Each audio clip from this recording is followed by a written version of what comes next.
الحمدللہ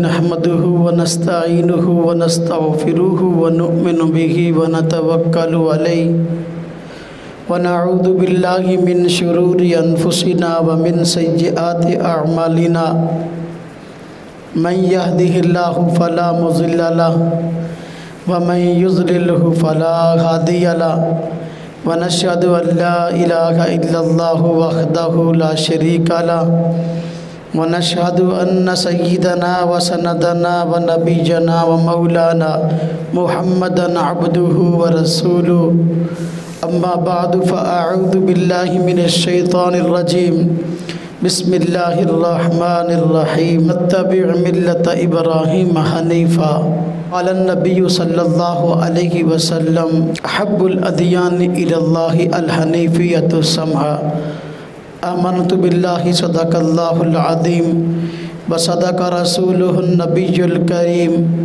ونحن علی ذلک من الشاہدین والشاکرین والحمد للہ رب العالمین اللہم صلی علی محمد وعلی آل محمد کما صلیت علی ابراہیم وعلی آل ابراہیم انک حمید مجید اللہم بارک علی محمد وعلی آل محمد کما بارکت علی ابراہیم وعلی آل ابراہیم انک حمید مجید۔ پچھلے جمعۃ المبارک میں سیدنا ابراہیم علیہ السلام اور ان کے خاندان کی دین کی خاطر عظیم قربانیوں کا تذکرہ کیا کہ اللہ تبارک و تعالیٰ نے سیدنا ابراہیم اور ان کے خاندان سے بہت سے امتحانات لیے اور بہت سی آزمائشیں اللہ تبارک و تعالیٰ پر نازل فرمائیں، لیکن یہ سب حضرات تمام امتحانوں میں کامیاب ہوئے اور آزمائشوں میں بھی اللہ تبارک و تعالیٰ کی رحمت کے امن کو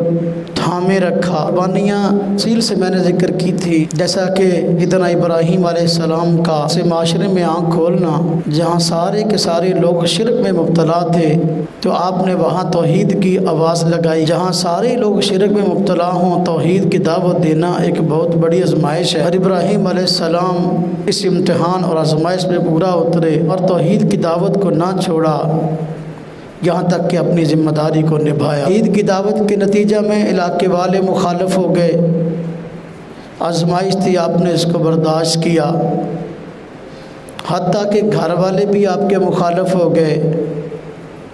والد نے قتل کی دھمکی دی، لَأَرْجُمَنَّكَ، کہا لَإِن لَّمْ تَنْتَهِ لَأَرْجُمَنَّكَ، اگر تو باز نہ آیا اے ابراہیم تو میں تمہیں پتھر مار کے ہلاک کر دوں گا۔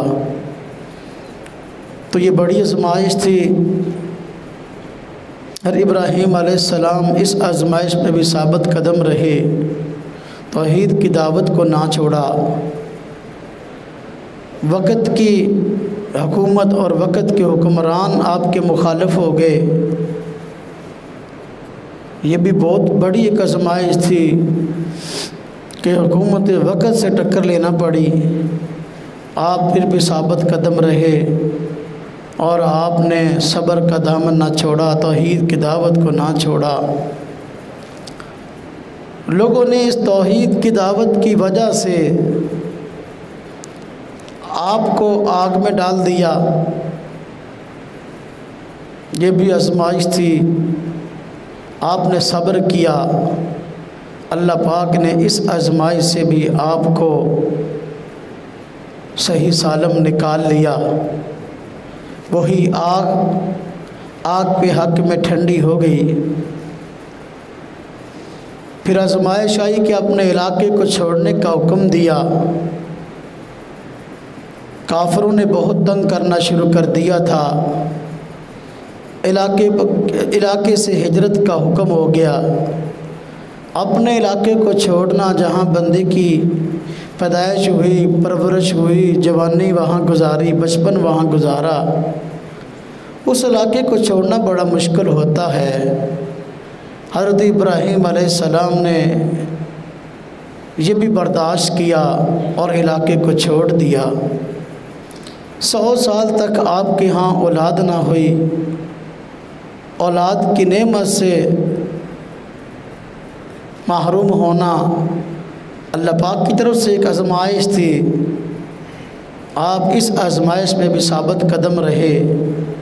100 سال کے بعد اللہ تبارک و تعالیٰ نے اولاد دی۔ حضرت اسماعیل علیہ السلام پیدا ہوئے تو اللہ تعالیٰ کی طرف سے اس سے بڑی آزمائش آ گئی کہ اللہ پاک نے حکم دیا آپ حضرت اسماعیل کو اور اپنی بیوی حضرت ہاجرہ کو یہاں سے مکہ مکرمہ میں چھوڑ آئیں، جہاں اس وقت آبادی نہیں تھی، بیت اللہ بھی گرا ہوا تھا، آبادی کے اثرات تک نہ تھے، جنگل تھا، جگہ جگہ موذی جانور تھے۔ ابراہیم علیہ السلام اپنے بیٹے کو اور اپنی گھر والی کو تنہا وہاں جنگل میں چھوڑ آئے، جس اولاد کے لیے ساری زندگی ترستے رہے۔ بڑھاپے میں اولاد ہوئی تو اس کو بھی جدا کرنے کا حکم آیا۔ اس آزمائش میں بھی پورا اترے اور ثابت قدم رہے۔ پھر بیٹے کی ساری جوانی یہاں گزر گئی اور باپ کا بڑھاپا سیدنا ابراہیم کا بیٹے کے بغیر گزر گیا۔ یہ بھی آزمائش تھی۔ جب بیٹا جوان ہوا تو اب بڑی آزمائش اور آ گئی۔ اللہ پاک کی طرف سے حکم ہوا کہ اپنے بیٹے کو اپنے ہاتھوں سے ذبح کرو۔ اللہ تبارک و تعالیٰ کی طرف سے حکم ہوا۔ سیدنا ابراہیم علیہ السلام اللہ کے اس حکم کو پورا کرنے کے لیے بھی تیار ہو گئے، اور بیٹے سے آ کر فرمایا، بیٹے نے کہا فَافْعَلْ مَا تُؤْمَرُ، ابا جی جس بات کا آپ کو حکم دیا گیا آپ اس کام کو کر گزریں۔ تو یہ ساری آزمائشیں تھیں اللہ تبارک و تعالیٰ کی طرف سے۔ اس آزمائش میں سیدنا ابراہیم علیہ السلام پورا اترے اور بیٹے کے گلے پر چھری چلا دی۔ کہ اللہ پاک کی حکمت تھی کہ جب آنکھ کھولی دیکھا تو بیٹا ایک سائڈ پہ کھڑا ہنس رہا تھا۔ جنت سے اللہ پاک نے جانور بھیج دیا اور وہ بیٹے کی جگہ پر ذبح ہوا پڑا تھا۔ جب یہ آزمائشیں سیدنا ابراہیم علیہ السلام پر آئیں، امتحانات آئے، ان کے خاندان پر بھی یہ آزمائشیں آئیں کہ جب بیٹا اور ماں حضرت اسماعیل اور حضرت ہاجرہ مکہ مکرمہ میں موجود تھے، جنگل تھا، کہیں آبادی کے نشانات نہیں تھے، کھانے پینے کے لیے کوئی چیز نہ تھی، پیاس بڑی شدید لگی حضرت ہاجرہ کو بھی اور حضرت اسماعیل کو بھی، پینے کے لیے پانی نہ تھا، پریشانی میں ادھر ادھر دوڑی، صفا کے پہ کبھی مروہ پہ۔ یہ آزمائش بھی ان حضرات پر آئی، لیکن یہ حضرات اس میں ثابت قدم رہے تو اللہ تبارک و تعالیٰ نے زمزم کی صورت میں پانی والی نعمت عطا فرمائی۔ تو اللہ پاک نے قرآن کریم کے اندر اسی کا تذکرہ کرتے ہوئے فرمایا وَإِذِ ابْتَلَىٰ ابراہیم ربہ بکلمات فَأَتَمَّهُنَّ، کہ جب حضرت ابراہیم علیہ السلام کو اللہ تبارک و تعالیٰ نے امتحانات میں آزمایا تو وہ امتحانات میں 100% کامیاب ہوئے۔ جب بندہ امتحانوں میں کامیاب ہوتا ہے تو آگے انعام ملتا ہے، تو اللہ تبارک و تعالیٰ کی طرف سے سیدنا ابراہیم علیہ السلام اور ان کے خاندان پر انعامات کی بارش ہو گئی۔ اللہ پاک نے سیدنا ابراہیم علیہ السلام پر ایسے انعامات فرمائے کہ پہلے انبیاء میں سے کسی پر ایسے انعامات نہیں فرمائے گئے تھے۔ اللہ پاک نے قرآن کریم میں سیدنا ابراہیم علیہ السلام کو یہ خوشخبری سنائی کہ اب نبوت اور رسالت ہم نے تمہاری اولاد کے درمیان رکھ دی، یعنی اللہ پاک نے انعام فرمایا کہ آئندہ جو بھی کوئی نبی آنا ہے تو اے ابراہیم تمہاری اولاد میں سے آئے گا۔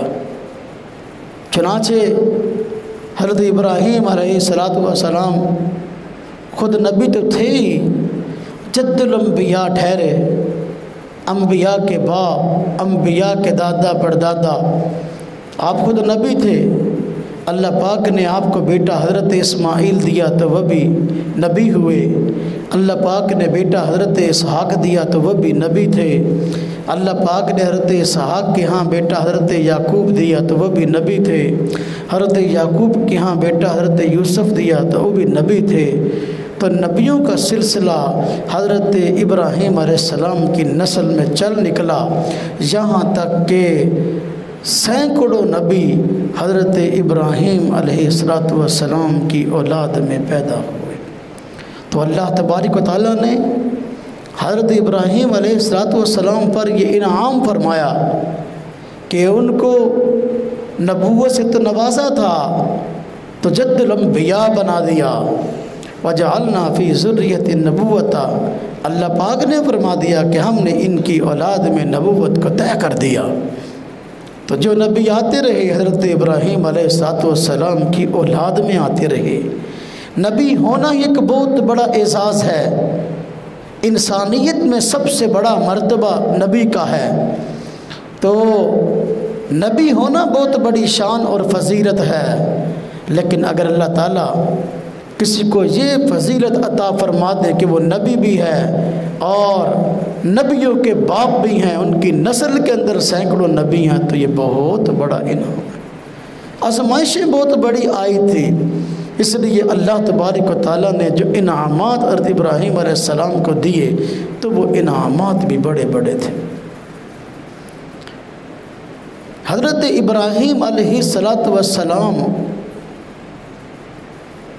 پر اللہ تعالیٰ نے یہ انعام فرمایا کہ آئندہ جو مذہبی قومیں مستقبل میں وجود میں آنے والی تھیں، اللہ پاک نے سب کے دلوں کے اندر حضرت ابراہیم کی محبت ڈال دی۔ چنانچہ جب حضور نبی پاک صلی اللہ علیہ وسلم نے نبوت کا اعلان فرمایا تو 4 قسم کے افراد تھے، مسلمان، مشرکین مکہ، یہودی، عیسائی۔ تو ان سب کو حضرت ابراہیم علیہ السلام سے محبت تھی، چنانچہ سب کا یہ دعویٰ تھا کہ حضرت ابراہیم علیہ السلام ہمارے ہیں اور نظریات میں ہم سے ہم آہنگ ہیں۔ مشرکین مکہ کہتے تھے حضرت ابراہیم علیہ السلام ہمارے ہیں اور نظریات میں ہم جیسے تھے۔ یہودی کہتے تھے حضرت ابراہیم علیہ السلام یہودی تھے اور ہمارے نظریات کے حامل تھے۔ عیسائیوں کا کہنا تھا کہ حضرت ابراہیم علیہ السلام عیسائی تھے اور ہمارے نظریات والے تھے، نظریات میں ہم سے ہم آہنگ تھے۔ مسلمانوں کا کہنا تھا کہ ابراہیم علیہ السلام ہمارے ہیں اور ہم نظریات میں ان جیسے ہیں۔ اختلاف ہوا، ہر ایک کی یہ کوشش تھی کہ حضرت ابراہیم علیہ السلام کو اپنے کھاتے میں ڈالے۔ مشرکین مکہ اپنی نسبت حضرت ابراہیم علیہ السلام کے ساتھ جوڑتے تھے، یہودی اپنی نسبت حضرت ابراہیم علیہ السلام سے جوڑتے تھے، عیسائی اپنی نسبت حضرت ابراہیم علیہ السلام سے جوڑتے تھے، مسلمان اپنی نسبت حضرت ابراہیم علیہ السلام سے جوڑتے تھے۔ یہ اللہ تبارک و تعالیٰ کا حضرت ابراہیم علیہ السلام پر انعام تھا کہ یہ سارے کے سارے لوگ اپنی نسبت ابراہیم علیہ السلام کے ساتھ جوڑنا فخر محسوس کرتے تھے۔ اللہ تبارک و تعالیٰ نے قرآن کریم کے اندر اس بات کی وضاحت فرما دی کہ ابراہیم علیہ السلام کن نظریات کے حامل تھے۔ فرمایا ما کان ابراہیم یہودی ولا نصرانی ولکن کان حنیفا مسلما فما کان من المشرکین۔ وہ فرمایا ابراہیم علیہ السلام یہودی بھی نہ تھے، عیسائی بھی نہ تھے، اور فرمایا ولیکن کان حنیفا مسلما، حضرت ابراہیم علیہ السلام حنیف مسلم تھے۔ حنیف کا معنی وہ شخصیت جس نے اپنے ساری کے ساری توجہات کا مرکز رب تعالیٰ کی ذات کو ٹھہرا دیا اور غیر اللہ سے رخ موڑ کر ایک اللہ کا ہو کے رہ گیا۔ مسلمان اللہ کی فرما برداری کرنے والے، اللہ کے آگے جھکنے والے۔ فرمایا وما کان من المشرکین، ابراہیم علیہ السلام مشرکین میں سے نہیں تھے۔ تو ابراہیم علیہ السلام کے متعلق سب کا دعویٰ تھا کہ ہمارے ہیں۔ یہ ابراہیم کا اعزاز ہے کہ ہر بندہ ابراہیم علیہ السلام سے نسبت کو جوڑنا اپنے لیے فخر محسوس کرتا تھا۔ تو اللہ تعالیٰ نے فیصلہ فرما دیا کہ ابراہیم علیہ السلام کن کے ہیں۔ نسبی رشتے کو نہیں دیکھا، نظریات کو دیکھا۔ یہودی بھی شرک میں مبتلا ہو چکے تھے، عیسائی بھی شرک میں مبتلا ہو چکے تھے، مشرکین مکہ بھی شرک میں پڑے ہوئے تھے، جبکہ ابراہیم علیہ السلام کی ساری زندگی شرک کے خلاف جہاد کرتے ہوئے گزری تھی۔ یہودی حضرت عزیر علیہ السلام کو اللہ کا بیٹا کہتے تھے، حالانکہ اللہ پاک کی ذات کو یہ بات سخت ناگوار ہے۔ مشرکین اپنا عیسائی جو ہے حضرت عیسیٰ علیہ السلام کو خدا اور خدا کا بیٹا کہتے تھے، حالانکہ اللہ پاک کی ذات کو یہ بات سخت ناگوار ہے۔ اور مشرکین مکہ نے 300 سے زیادہ جو ہے بت بنا رکھے تھے اور ان کے خدا ہونے کے قائل تھے، حالانکہ ابراہیم علیہ السلام اس کے سخت مخالف تھے، اللہ پاک کی ذات سخت مخالف تھی۔ تو اللہ تبارک تعالیٰ نے بتا دیا کہ ابراہیم علیہ السلام جن نظریات کے حامل آج یہودی ہیں، ابراہیم علیہ السلام ان نظریات کے حامل نہیں تھے۔ جو نظریات عیسائیوں کے ہیں، حضرت ابراہیم علیہ السلام ان نظریات کے حامل نہیں تھے، اور جن نظریات پہ مشرکین مکہ موجود ہیں، ابراہیم علیہ السلام ان نظریات کے حامل نہیں تھے۔ ولیکن کان حنیفا مسلما، ابراہیم علیہ السلام تو شرک سے کوسوں دور تھے، اعلیٰ درجے کے توحید پرست تھے۔ بتا دیا کہ ابراہیم علیہ السلام کے حقیقی وارث مسلمان ہیں۔ یہودی حضرت ابراہیم علیہ السلام کے وارث نہیں، عیسائی حضرت ابراہیم علیہ السلام کے وارث نہیں، مشرکین مکہ جتنا چاہیں ابراہیم علیہ السلام کا نام لیتے رہیں، وہ ابراہیم علیہ السلام کے حقیقی وارث نہیں۔ مسلمان ابراہیم علیہ السلام کے حقیقی وارث ہیں، جنہوں نے توحید کا علم بلند کیا اور ہر قسم کے شرک کے خلاف آواز اٹھائی۔ ابراہیم علیہ السلام تو بتوں کو توڑنے والے تھے۔ مشرکین مکہ نے بیت اللہ کو جو توحید کا مرکز تھا، بیت اللہ سے اپنا بتوں سے بھر رکھا تھا۔ کتنا بڑا ظلم تھا۔ ابراہیم علیہ السلام اس کے سخت مخالف تھے، اس کے باوجود ابراہیم علیہ السلام کو اپنے کھاتے میں ڈال رہے تھے اور ان سے اپنی نسبت کو جوڑ رہے تھے۔ اللہ پاک نے بتا دیا وما کان من المشرکین، ابراہیم علیہ السلام مشرکین میں سے نہیں تھے۔ تو حضرت ابراہیم علیہ السلام پر اللہ پاک نے انعام فرمایا کہ ہر ایک بندہ اپنی نسبت کو ابراہیم علیہ السلام سے جوڑنا فخر سمجھتا تھا۔ کیا شان ہے اس شخصیت کی کہ جس سے ہر بندہ نسبت کو جوڑنا فخر سمجھتا ہو۔ اللہ تبارک و تعالیٰ نے حضرت ابراہیم علیہ السلام پر یہ انعام فرمایا کہ امت مسلمہ کو، حضور نبی اکرم صلی اللہ علیہ وسلم کو اس بات کا حکم دیا کہ ابراہیم علیہ السلام کی ملت کی پیروی کرو۔ اللہ پاک نے فرمایا واتبع ملت ابراہیم حنیفا، کہ ابراہیم علیہ السلام کی ملت کی پیروی کرو جو حنیف تھے۔ تو حضور نبی پاک صلی اللہ علیہ وسلم کو، آپ کی امت کو حضرت ابراہیم علیہ السلام کے نظریات کو اپنانے کی تلقین کی گئی۔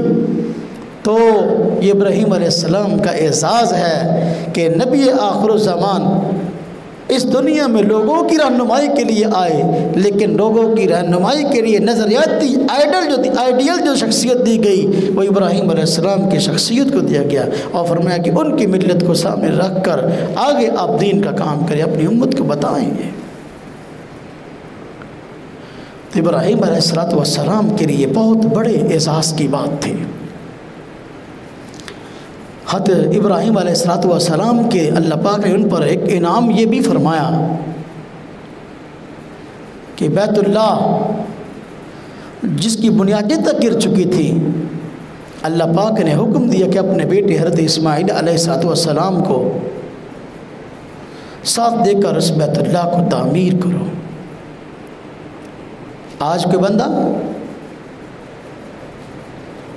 چھوٹی سے چھوٹی نیکی کے کام کو کر گزرے، اس کو کسی چھوٹی سے چھوٹی نیکی کے کام کی توفیق ہو جائے تو بھولا نہیں سمجھتا۔ مسجد کے اندر پنکھا لگوا دیتا، کہتا وہ میں نے مسجد میں پنکھا لگوایا، باقی نیکی ہے، اس کا انکار نہیں ہے۔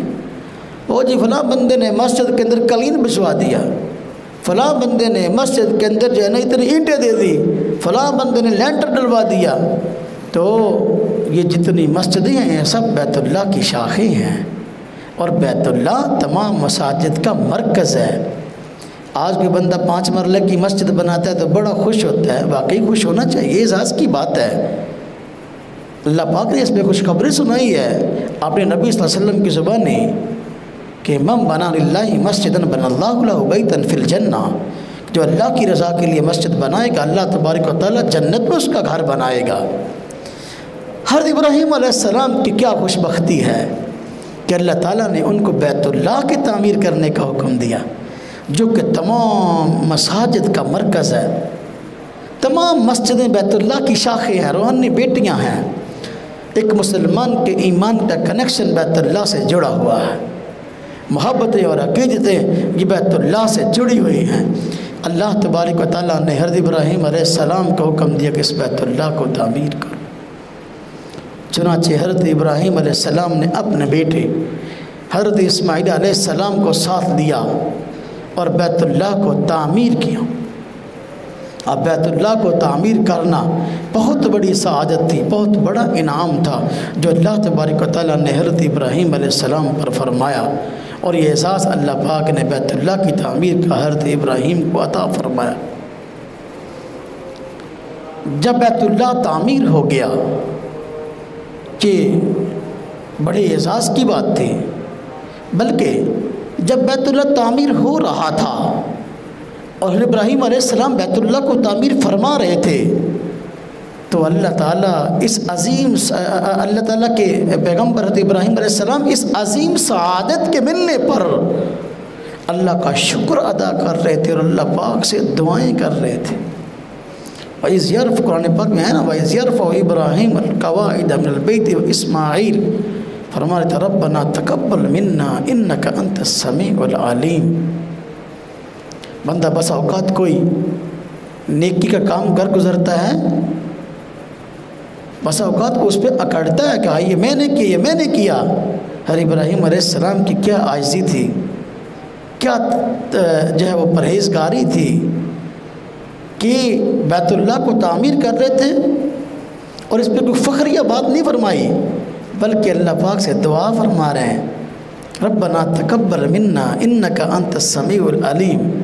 حضرت ابراہیم اور اسماعیل دعا فرما رہے ہیں اے ہمارے پروردگار، یا اللہ اس کو ہماری طرف سے قبول فرما لے، یا اللہ یہ نیکی ہم نے کی ہے، یہ نیکی کی سعادت آپ کے حکم کی وجہ سے ہمیں نصیب ہوئی ہے، یا اللہ ہماری اس نیکی کو قبول فرما۔ اللہ پاک سے دعائیں کر رہے تھے، بیت اللہ کو تعمیر کرنا بہت بڑا نیک کام تھا، تو اس موقع پر اللہ تبارک و تعالیٰ سے دعائیں بھی کر رہے تھے۔ کیوں؟ نئے کام کے کرنے پر اللہ تعالیٰ کی رضا حاصل ہوتی ہے اور اس موقع پر دعائیں خاص طور پہ قبول ہوتی ہیں، اس لیے حضرت ابراہیم علیہ السلام جو ہے دعائیں فرما رہے تھے۔ حضرت ابراہیم علیہ السلام نے دعا فرمائی یا اللہ یہ میں تیرا گھر تعمیر کر رہا ہوں، یا اللہ میں نے اس کو تعمیر کر دیا، یا اللہ اس کو آباد تو فرما دے۔ اب حضرت ابراہیم علیہ السلام نے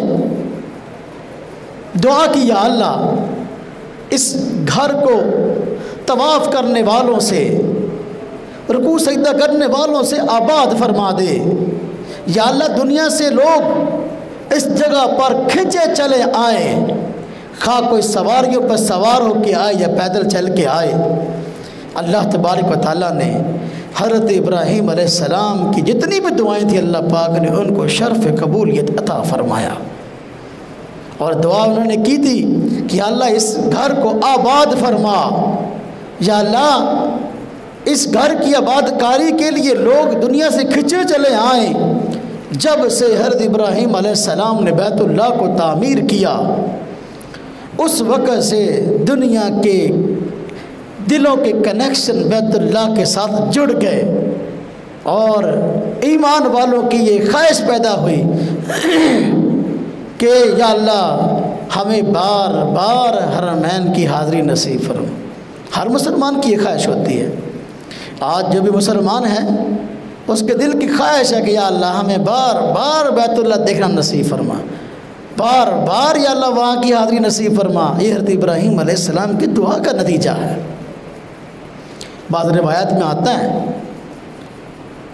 کہ قرآن پاک میں ہے نا وَأَذِّن فِي النَّاسِ بِالْحَجِّ کہ آپ لوگوں میں حج کا اعلان فرما دیں۔ ابراہیم علیہ السلام نے حج کا اعلان کیا اللہ کے حکم سے کہ بھئی یہ گھر ہے اللہ کا، یہاں کا حج کرنے کے لیے آؤ۔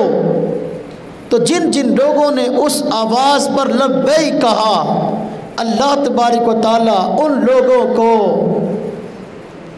بیت اللہ کی زیارت کے لیے، بیت اللہ کے حج کے لیے قبول فرماتے ہیں اور وہ لوگ حج کرنے کے لیے جاتے ہیں۔ ابراہیم علیہ السلام کے اعلان کے نتیجہ میں جس بندے نے ایک مرتبہ لبیک کہا اللہ پاک اس کو ایک مرتبہ وہاں کی حاضری نصیب فرماتے ہیں۔ جس بندے نے 2 مرتبہ کہا اللہ تبارک و تعالیٰ اس کو 2 مرتبہ حاضری نصیب فرماتے ہیں۔ جس نے اس سے زیادہ مرتبہ کہا اللہ پاک اتنی زیادہ مرتبہ اس کو وہاں کی حاضری نصیب فرماتے ہیں۔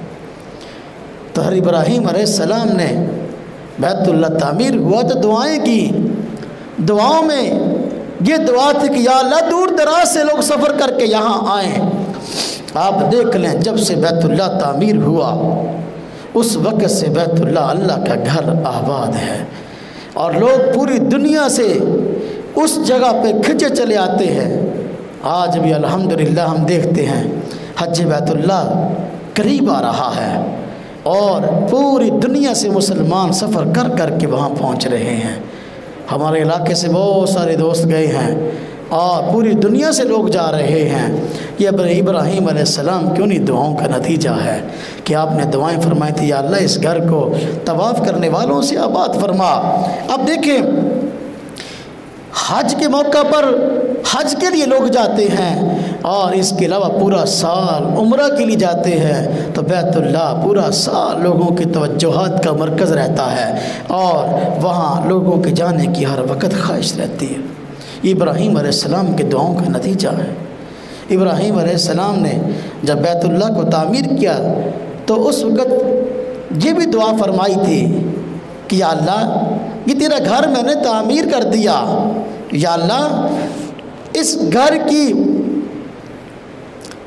آباد کاری کے لیے، حج کے احکام اور مناسک سکھانے کے لیے، دین کی باتیں سکھانے کے لیے یا اللہ ایک مربی کی ضرورت ہے، ایک نبی کی ضرورت ہے، تو یا اللہ یہاں پر ایک نبی بھی بھیجیے ان لوگوں میں جو کہ یتلو علیہم آیاتی، جو لوگوں کے سامنے یا اللہ قرآن کی آیتیں یا اللہ وحی کی آیتیں پڑھ کے سنائے، وَيُزَكِّيهِمْ تزکیہ بھی کرے، وَيُعَلِّمُهُمُ الْكِتَابَ وَالْحِکْمَةَ اور لوگوں کو قرآن کریم بھی سکھائے، حکمت کی باتیں بھی بتائے۔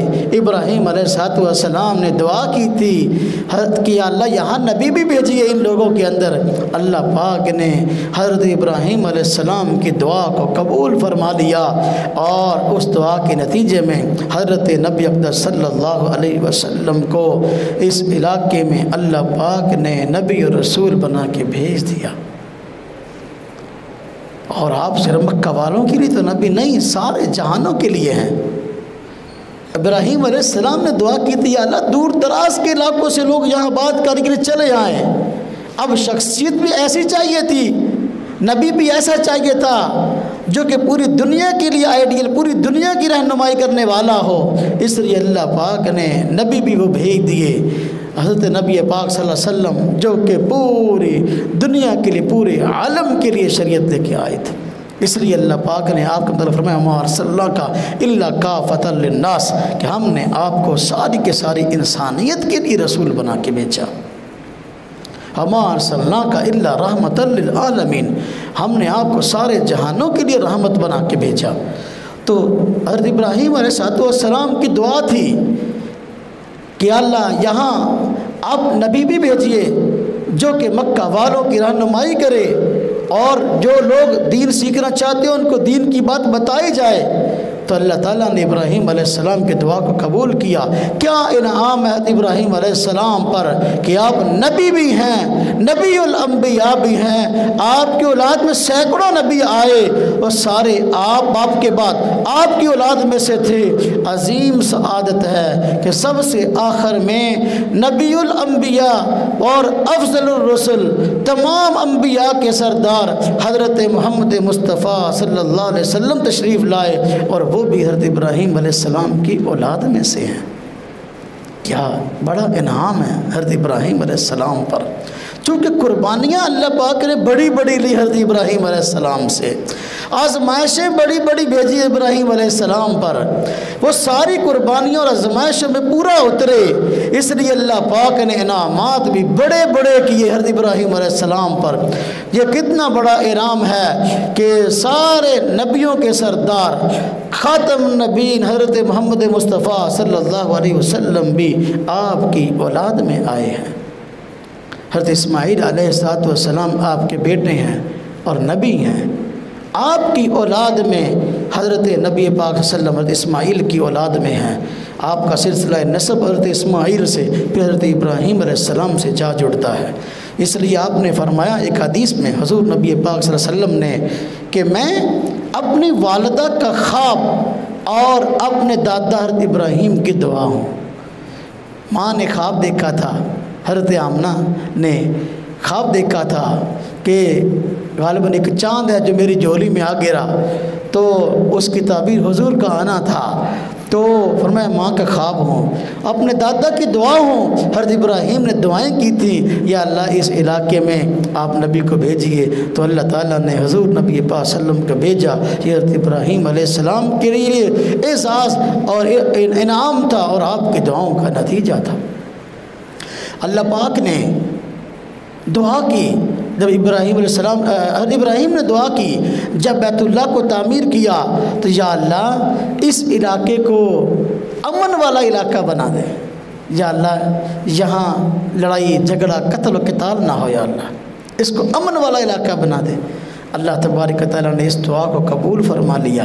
اب جو حرم والی جگہ ہے یہ ساری کی ساری امن والی جگہ ہے، یہاں پر کسی کو قتل کرنا جائز نہیں ہے، یہاں پر بڑے سے بڑا مجرم بھی ہے جو اس کو پناہ مل جاتی ہے، ہاں جی، تو اس لیے وہاں کے جانوروں کا شکار کرنا بھی جائز نہیں، وہاں کے پرندوں کا شکار کرنا جائز نہیں۔ دیکھا نہیں وہاں کبوتر عام پھر رہے ہوتے ہیں تو ان کو پکڑنا ٹھیک نہیں ہے، وہ جگہ امن والی۔ ابراہیم علیہ السلام نے دعا کی تھی، یا اللہ اس علاقے کو، اس شہر کو امن والا بنا دے۔ اللہ تبارک و تعالیٰ نے اس شہر کو امن والا بنا دیا، آپ کی دعا کو قبول فرمایا۔ حضرت ابراہیم علیہ السلام نے دعا کی تھی، یا اللہ یہاں کے رہنے والے لوگ، اس وقت چونکہ بے آب و گیا علاقہ تھا، پہاڑ تھے ہر طرف اور فصلوں کا پھلوں کا نام و نشان نہیں تھا، تو آپ نے فرمایا یا اللہ وارزقہم من الثمرات، یا اللہ یہاں کے رہنے والوں کو پھلوں کی روزی عطا فرما، یا اللہ یہاں پھل نہیں ہیں، یا اللہ ان کو پھلوں کی روزی عطا فرما۔ تو اللہ تبارک و تعالیٰ نے حضرت ابراہیم علیہ السلام کی دعا کو قبول فرمایا اور وہاں کے لوگوں کو ایسی پھلوں کی روزی دی کہ دنیا حیران ہے۔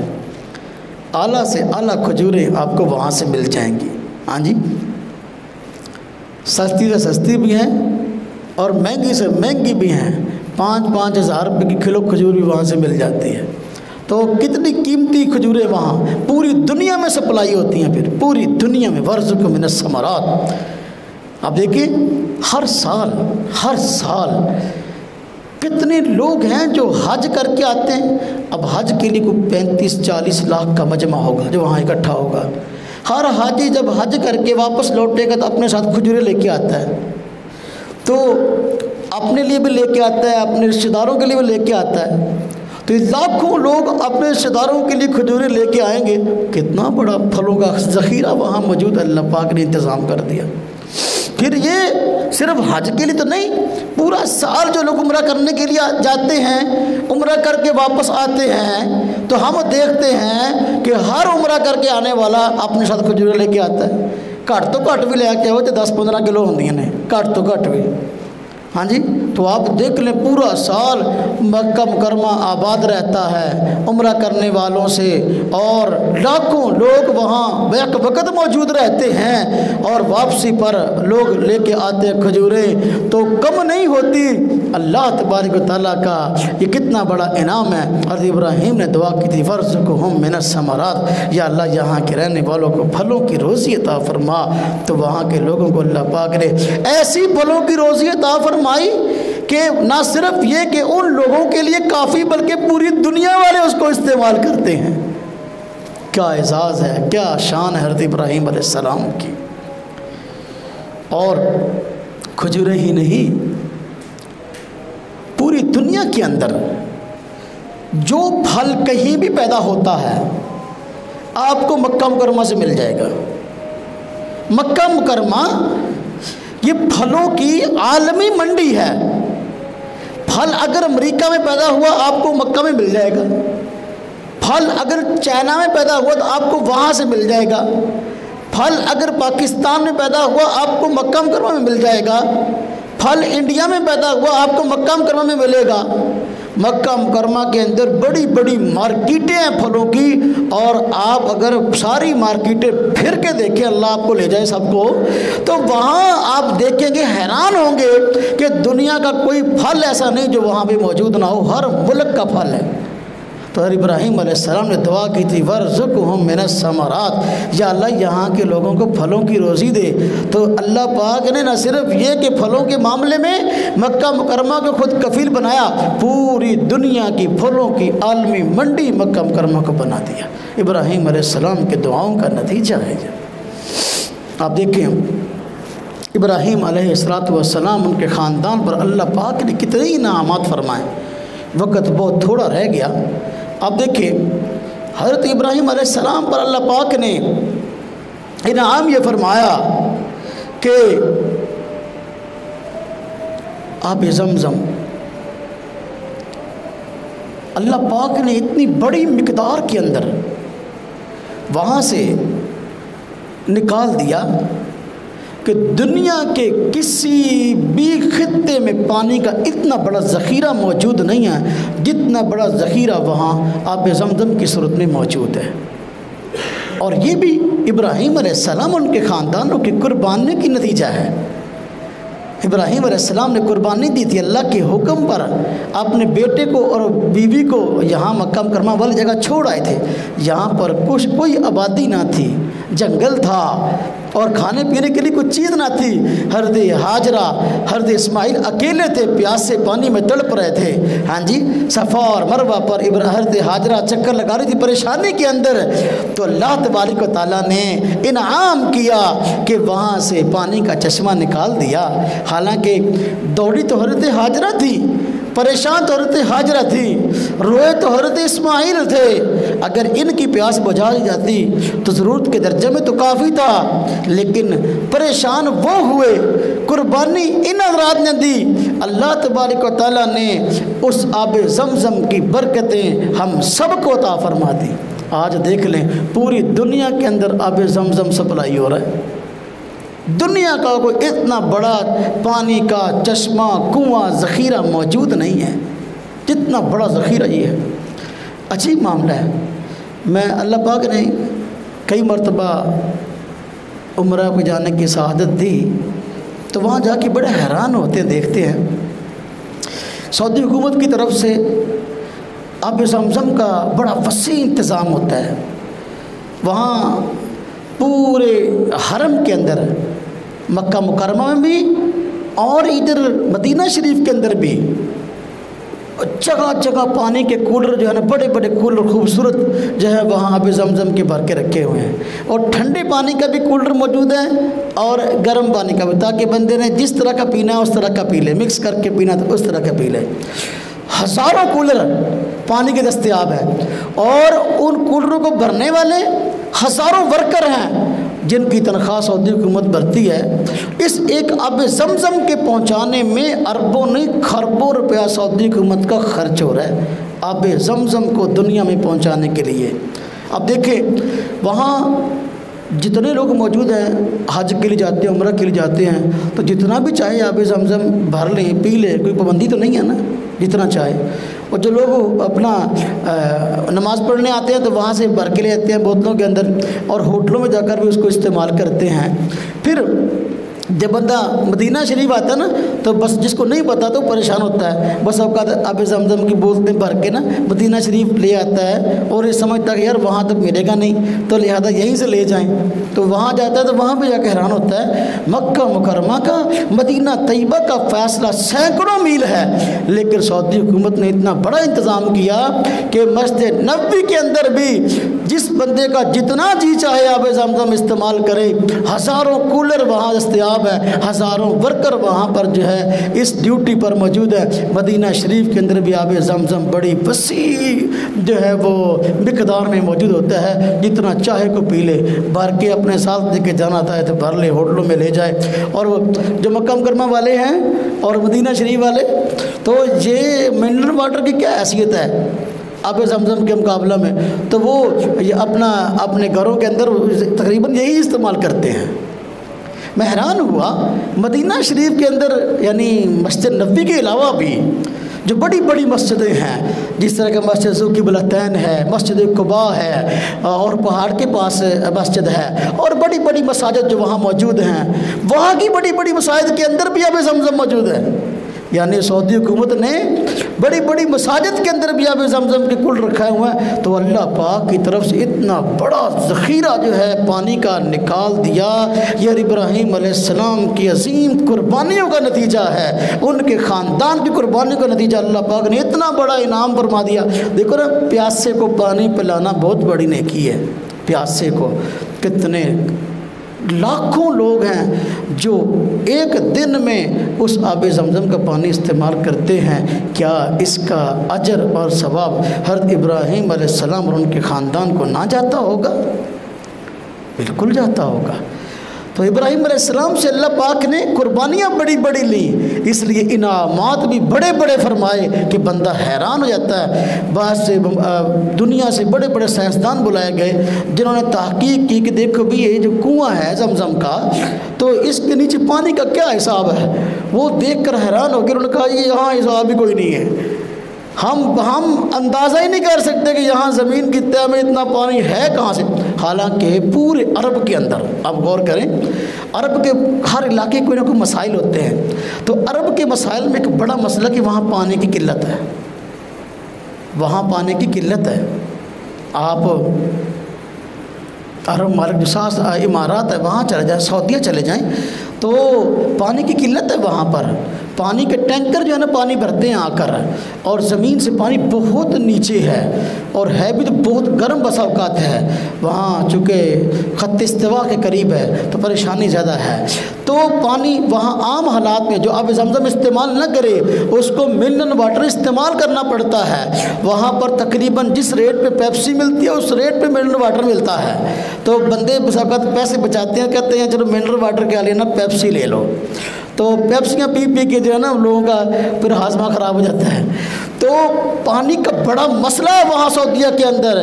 اللہ پاک نے ایسی جگہ پر جہاں پانی کا اتنا بڑا مسئلہ کہ پانی موجود نہیں زمین کی تہ کے اندر، پانی کا اتنا بڑا ذخیرہ جمع کر دیا کہ پوری دنیا پانی پی رہی ہے اور قیامت تک پیتی رہے گی، یہ پانی کا ذخیرہ ختم نہیں ہوگا۔ تو اللہ پاک نے حضرت ابراہیم علیہ السلام اور ان کے خاندان پر انعام فرمایا ہے، چونکہ ان سے قربانیاں بڑی بڑی لی، اس لیے اللہ پاک نے انعام بھی بڑا بڑا فرمایا۔ اب دیکھیں حضرت ابراہیم اور ان کے خاندان سے اللہ پاک نے قربانیاں بڑی لی ہیں، انعام بھی ہے۔ اب دیکھیں بہت سارے کام ایسے ہیں جو حضرت ابراہیم علیہ السلام نے بس اوقات کسی وقتی تقاضے کی وجہ سے کیے، تو اللہ پاک نے ان کو مسلمانوں کے لیے بطور ثواب بطور عبادت کی جاری کر دیا۔ جس طرح کہ ہم دیکھتے ہیں کہ عمرہ کرنے والے عمرہ کرنے جاتے ہیں تو صفا مروہ پہ چکر لگانے کا حکم ہے۔ اب اس وقت تک عمرہ مکمل نہیں ہوتا، حج مکمل نہیں ہوتا جب تک صفا مروہ پہ 7 چکر نہ لگا لیے جائیں۔ اب صفا مروہ پہ چکر کیا ہیں؟ ابراہیم علیہ السلام اور ان کے خاندان کی قربانیوں کی یادگار ہے، ان کی ادائیں ہیں جو اللہ پاک نے قیامت تک کے لیے محفوظ کر دی ہیں۔ پریشانی میں حضرت حاجرہ دوڑی تھے، 7 چکر لگائے تھے، کبھی صفا پہاڑی پہ کبھی مروہ پہاڑی پہ۔ اللہ پاک نے اس ادا کو قیامت تک کے لیے برقرار رکھ دیا، اور اللہ پاک نے حج کرنے والے عمرہ کرنے والوں پہ یہ بات لاگو کر دی کہ بھئی تم لوگوں نے حج اور عمرہ کرنا ہے تو صفا مروہ کے چکر تم نے لگانے ہیں، تب تمہارا حج اور تمہارا عمرہ قبول ہوگا۔ اب دیکھیں اماں ہاجرہ وہاں دوڑی تھی، پریشانی میں دوڑی تھی، جب حضرت اسماعیل علیہ السلام کو پانی نہیں مل رہا تھا، ہاں جی، اور پانی موجود نہیں تھا تو تڑپ رہے تھے زمین پر۔ حضرت حاجرہ پریشانی میں دوڑ رہی تھی کہ دیکھو کوئی ادھر کوئی آبادی ہو، کوئی بندہ ہو، کوئی آنے جانے والا قافلہ ہو، کیوں اس سے پانی لے کر پیاس بجھا سکوں اپنی بیٹے کی۔ تو اللہ پاک نے اس ادا کو برقرار رکھا۔ اب اس ادا کو یوں برقرار رکھا کہ حج کرنے والے عمرہ کرنے والے جب صفا مروہ پہ جاتے ہیں تو وہاں پر ایک خاص جگہ ہے جہاں سبز لائٹیں جل رہی ہیں، اسے میلین اخضرین کہتے ہیں، کہ وہاں پر حج اور عمرہ کرنے والوں کو دوڑنے کا حکم ہے کہ یہاں سبز لائٹوں کے درمیان دوڑ کر چلے۔ کیوں؟ حضرت ابراہیم علیہ السلام کی بیوی حضرت حاجرہ دوڑی تھی۔ اب وہاں دوڑنے کا کیا معنی؟ اللہ پاک نے اسی ادا کو برقرار رکھا ہے، اور ابراہیم پر ان کے خاندان پر انعام ہے کہ وہ دوڑی تھی پریشانی میں، اپنی مجبوری میں تم دوڑو گے، تمہارے لیے دوڑنا عبادت بن جائے گا۔ یہاں سوال پیدا ہوتا ہے کہ بھئی حضرت ابراہیم علیہ السلام کی زوجہ حضرت حاجرہ جو دوڑی تھی وہ تو عورت تھی، دوڑی تھی، لیکن آج شرعی مسئلہ ہم یہ بیان کرتے ہیں کہ عمرہ کرنے والے حج کرنے والے جائیں تو عورت نہ دوڑے بلکہ بندے دوڑے۔ تو وہاں تھے حالانکہ اماں دوڑی تھی تو پھر عورتوں کو دوڑنے کا حکم ہونا چاہیے، لیکن آج حکم ہے کہ نہ بھائی عورتیں نہ دوڑے بلکہ بندے دوڑیں۔ وجہ اس کی یہ کہ جب حضرت اماں ہاجرہ دوڑی تھیں تو اماں ہاجرہ اس وقت اکیلی تھیں اور کوئی دیکھنے والا نہیں تھا۔ تو آج جب وہاں صفا مروہ پہ سعی ہو رہی ہوتی ہے، دوڑ رہے ہوتے ہیں، تو اس وقت بیک وقت عورتیں بھی چونکہ صفا مروہ میں چکر لگا رہی ہوتی ہیں، مرد بھی ہزاروں لوگ موجود ہوتے ہیں۔ اب اگر عورت دوڑتی ہے تو عورت چونکہ سراسر پردے کا اور ستر کا نام ہے اور عورت کو اپنا آپ چھپانے کا حکم ہے، تو وہاں چونکہ مرد موجود ہوتے ہیں، اگر عورت دوڑے گی تو ان کا ستر مردوں کو نظر آ جائے گا، اس لیے عورتوں کو حکم نہیں ہے۔ ادا ہے حضرت حاجرہ کی جو کہ ہماری اماں ہے، لیکن اس ادا کو زندہ رکھنے کا حکم ہے ان کے بیٹوں مردوں کو کہ بھئی یہ مرد جو ہیں اس ادا کو زندہ رکھیں گے۔ اب دیکھیں حضرت ابراہیم علیہ السلام اللہ مینا میں گئے تھے، جب اللہ پاک نے حکم دیا اپنے بیٹے حضرت ابراہیم اپنے بیٹے حضرت اسماعیل کو ذبح کرو، تو شیطان نے اس وقت بات کہی تھی آ کر ہو اپنے بیٹے کو ذبح کر رہے، کون اپنے بیٹے کو ذبح کرتا ہے، اس طرح کی بات کی تھی۔ تو حضرت ابراہیم علیہ السلام نے دھتکارا تھا اور اس کو پتھر مارا تھا، تو 3 مرتبہ اس طرح معاملہ پیش آیا، وہاں شیطان پتھر کا ہو گیا تھا۔ آج وہاں پر 3 جمرے 3 بڑے بڑے پلر بنے ہوئے ہیں، چڑھائی لوگ جو ہے جہاں پر آج حاجی لوگ جا کر کنکریاں مارتے ہیں، تو وہ کنکریاں کیا ہیں؟ وہ کنکریاں کیا چیز ہے؟ وہ حضرت ابراہیم علیہ السلام کی ادا ہے، جو شیطان کو دھتکارنے کے لیے جب شیطان نے اس طرح کی باتیں کی تھی، اپنے بیٹے کو ذبح کرنے جا رہے ہو، بڑھاپے کی اولاد ہے، 100 سال تک بیٹے کو ترستے رہے، کون اپنے بیٹے کو ذبح کرتا ہے؟ اللہ کا حکم ہے میں کروں گا۔ تو اس وقت شیطان کو پتھر مارا تھا، دھتکارا تھا، تو اللہ کا حکم پورا کرنے سے مجھے روک رہے؟ تو اللہ پاک کو یہ ادا اتنی پسند آئی، قیامت تک کے لیے اللہ پاک نے اس ادا کو باقی رکھنے کے لیے حج کا حصہ بنا دیا کہ جو لوگ حاجی لوگ حج کرنے کے لیے جائیں گے تو 3 دن وہاں پر شیطان کو کنکریاں مارنی۔ ابراہیم علیہ السلام کی ادا ہے، ہر ابراہیم علیہ السلام پر انعام ہے جو اللہ پاک نے فرمایا کہ دیکھو کہ وہ کام انہوں نے ایک خاص حالت میں کیا تھا، لیکن اللہ پاک کو یہ ادا بڑی پسند چونکہ اللہ کی رضا کے لیے تھی۔ اللہ پاک نے قیامت تک کے لیے اس ادا کو باقی رکھنے کے لیے حج کرنے والوں کو حکم دیا کہ بھئی تم نے جو ہے یہاں شیطان کو کنکریاں مارنی۔ جو لوگ حج کرنے کے لیے جاتے ہیں، حضور نبی پاک صلی اللہ علیہ وسلم کا فرمان ہے کہ جو لوگ حج کرنے کے لیے جاتے ہیں، جن کا حج اللہ تبارک و تعالیٰ قبول فرما لیتے ہیں، ان کی کنکریاں شیطان نعوذ باللہ ان کی کنکریاں فرشتے اٹھا کر لے جاتے ہیں۔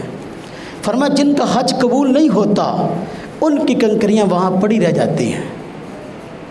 حضور نبی پاک صلی اللہ علیہ وسلم کی بتائی ہوئی باتیں اور آپ کے معجزات میں سے ایک عظیم معجزہ آج بھی یہ باقی ہے۔ دیکھیں 30 سے 40 لاکھ کے درمیان مجمع جمع ہے، اور سب نے اس وقت کے اندر کنکریاں مارنی ہوتی ہیں، 7 کنکریاں مارنی ہیں ایک پلر کو، ستون کو، جمرے کو۔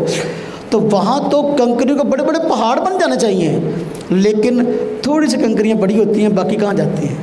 فرشتے اٹھا کے لے جاتے ہیں۔ تو یہ برکتیں وہاں کے اعمال کی۔ ہر ابراہیم علیہ السلام نے جو کام کیا اللہ کی رضا کے لیے کیا، اللہ کو راضی کرنے کے لیے اپنی زندگی خرچ کر دی، اللہ کی رضا پر اپنی زندگی کو داؤ پہ لگا دیا، اللہ پاک نے ان کی ادائیں قیامت تک کے لیے محفوظ فرما دی۔ اب دیکھیں جو قربانی ہم کرتے ہیں یہ کیا ہے؟ قربانی کا موقع آ رہا ہے نا، یہ قربانی کیا ہے؟ صحابہ کرام نے ایک مرتبہ حضور نبی اقدس صلی اللہ علیہ وسلم سے پوچھا، ما ہذی الاضاحی یا رسول اللہ، یا رسول اللہ صلی اللہ علیہ وسلم یہ قربانی کیا ہے؟ فرمایا سنت ابیکم ابراہیم، یہ تمہارے باپ حضرت ابراہیم علیہ السلام کی سنت ہے۔ ابراہیم علیہ السلام نے حضرت اسماعیل علیہ السلام کو ذبح کیا تھا، اللہ پاک نے ہم پہ کرم فرمایا، ہمیں تو بیٹا ذبح کرنے کا حکم نہیں دیا، ہمیں تو جانور کو ذبح کرنے کا حکم دیا۔ میں کہتا ہوں انسان کتنا بدبخت ہے، اگر اس پہ قربانی لاگو ہو تو جانور ذبح کرنے کے لیے بھی تیار نہیں ہے، اور اس پہ سمجھتا ہے میرا خرچہ ہوگا، باقی خرچے جو ہے نا سارے کر کے جو اس کی جو ہے اس کو برداشت ہیں، لیکن قربانی برداشت نہیں ہے۔ ہر سال قربانی کم ہو رہی ہے، باہر کیب۔ تو یہ قربانی یہ حضرت ابراہیم علیہ السلام کی یادگار ہے، چونکہ انہوں نے اللہ کی رضا کے لیے بیٹے کے گلے پر چھری چلائی تھی، اللہ تبارک و تعالیٰ کو یہ ادا پسند آئی، اللہ پاک نے بطور انعام کے اس ادا کو قیامت تک کے لیے باقی رکھا۔ امت محمدیہ کے افراد کو حکم دیا فصلی ربک وانحر، یہ قربانی کرو، قربانی کا حکم دے دیا۔ اب قیامت تک لوگ قربانیاں کرتے رہیں گے، حضرت ابراہیم علیہ السلام کی ادا وہ یادگار کے طور پہ باقی رہے گی، کیونکہ قربانیاں بڑی لی اللہ پاک نے حضرت ابراہیم سے، امتحان بڑے لیے حضرت ابراہیم علیہ السلام سے، تو ان امتحانوں کے نتیجے میں اللہ نے انعام بھی اتنا بڑا دیا۔ قیامت تک قربانیاں ہوتی رہیں گی، حضرت ابراہیم علیہ السلام کی یہ ادائیں بطور یادگار کے باقی رہیں گی۔ اور قربانی کی دعاؤں میں سے یہ دعا بھی ہے نا کہ اللہ اس قربانی کو میری طرف سے قبول فرما، جس طرح کہ آپ نے اپنے پیارے پیغمبر حضرت ابراہیم علیہ السلام کی قربانی کو قبول کیا تھا۔ تو یہ حضرت ابراہیم علیہ السلام پر انعام ہے۔ وقت زیادہ ہو گیا، آخری بات عرض کروں تاکہ میرا جو میں موضوع چھیڑتا ہوں میری آج ہوتی کہ میں پورا کر لوں ایک نشست کے اندر، آخری بات عرض کروں۔ حضرت ابراہیم علیہ السلام پر اللہ پاک نے بڑے انعام فرمائے ہیں۔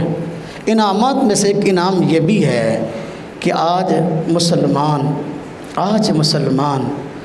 جب اپنے آقا حضرت محمد مصطفیٰ صلی اللہ علیہ وسلم پر درود شریف پڑھتے ہیں تو ابراہیم علیہ السلام کا تذکرہ پہلے آتا ہے۔ ہاں جی، نماز میں ہم درود ابراہیمی پڑھتے ہیں نا، درود شریف بہت سارے ہیں، اور حضور نبی پاک صلی اللہ علیہ وسلم کا حق یہ بیان ہوا قرآن کریم کے اندر کہ آپ پر درود شریف پڑھا جائے، صلاۃ و سلام پڑھا جائے، یہ آپ کا حق ہے۔ درود شریفوں میں سب سے افضل درود شریف درود ابراہیمی ہے۔ کون سا درود شریف ہے جی؟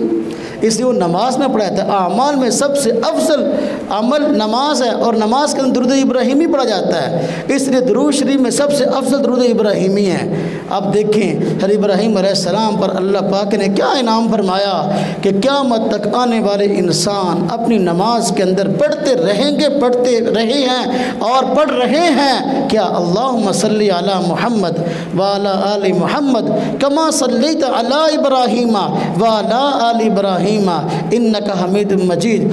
اے اللہ اللہم صلی علی محمد، اس کا معنی اے اللہ رحمت نازل فرما محمد صلی اللہ علیہ وسلم پر اور آپ کی آل پر، یا اللہ جس طرح آپ نے رحمت نازل فرمائی حضرت ابراہیم علیہ السلام پر اور ان کی آل پر۔ اللہم بارک علی محمد، اے اللہ برکت عطا فرما محمد صلی اللہ علیہ وسلم پر، وعلی آل محمد، اور محمد صلی اللہ علیہ وسلم کی آل پر، کما بارکت علی ابراہیم، جس طرح کہ آپ نے برکت نازل فرمائی حضرت ابراہیم علیہ السلام پر، وعلی آل ابراہیم، اور حضرت ابراہیم کی اولاد پر۔ اب دیکھو حضرت ابراہیم علیہ السلام کے لیے کتنا بڑا اعزاز ہے اور ان پر کتنا بڑا انعام ہے۔ انسانیت نسلیں آگے تک قیامت تک چلتی رہے گی تو اپنی نمازوں میں کہتی رہے گی، ہاں جی اے اللہ حضرت ابراہیم علیہ السلام پر رحمت فرما، ان کی اولاد پہ فرما، ہاں جی یا اللہ حضرت محمد صلی اللہ علیہ وسلم پر رحمت فرما، یا اللہ ان کی اولاد پہ فرما، جس طرح کہ آپ نے حضرت ابراہیم پہ فرمائی ان کی اولاد پہ فرمائی۔ اب ایسے تھوڑی یہ ہو گیا کہ اللہ پاک نے ایسے حکم دے دیا کہ بھئی نماز میں درود ابراہیمی پڑھو۔ صحابہ کرام نے پوچھا سلام کا طریقہ تو آپ نے ہمیں بتا دیا کہ نماز میں سلام ہم کس طرح پڑھیں یا کریں، لیکن درود شریف کا طریقہ کیا ہے؟ آپ نے فرمایا کہا کرو اللہم صلی علی محمد وعلی آل محمد کما صلیت علی ابراہیم وعلی آل ابراہیم۔ اب اگر ہم یہ کہتے ہیں اے اللہ حضور نبی صلی اللہ علیہ وسلم پر رحمت کاملہ نازل فرما جس طرح کہ آپ نے حضرت ابراہیم پہ فرمائی ہے، تو یہ انعام اگر ابراہیم کو ملا تو دین کی خاطر قربانیوں کی وجہ سے ملا ہے۔ میرے بھائیوں اگر دین کے لیے اپنے آپ کو وقف کریں گے، اگر دین پر عمل کریں گے، اللہ کی رضا کے لیے دین کو اپنائیں گے اور اللہ کی رضا کے لیے اعمال کو کریں گے، اللہ تبارک و تعالی ہمارے اعمال کا قدردان ہے، اور ہمیں کیا ہماری اگلی نسلوں کا بھی ہمارے اعمال کا فائدہ دے گا۔ جس طرح کہ ہم دیکھ رہے ہیں سیدنا ابراہیم علیہ السلام، اللہ پاک نے اگر انہوں نے اخلاص کی بنا پہ اللہ پاک کے حکموں کو پورا کیا تو دیکھو اللہ پاک نے ان پر کس طرح انعامات کی بارش کی ہے۔ اللہ تبارک و تعالی ہم سب کو اللہ کی رضا کے لیے پورے کے پورے شریعت کے احکامات پر عمل کرنے کی توفیق عطا فرمائے۔ وآخر دعوانا الحمدللہ رب العالمین۔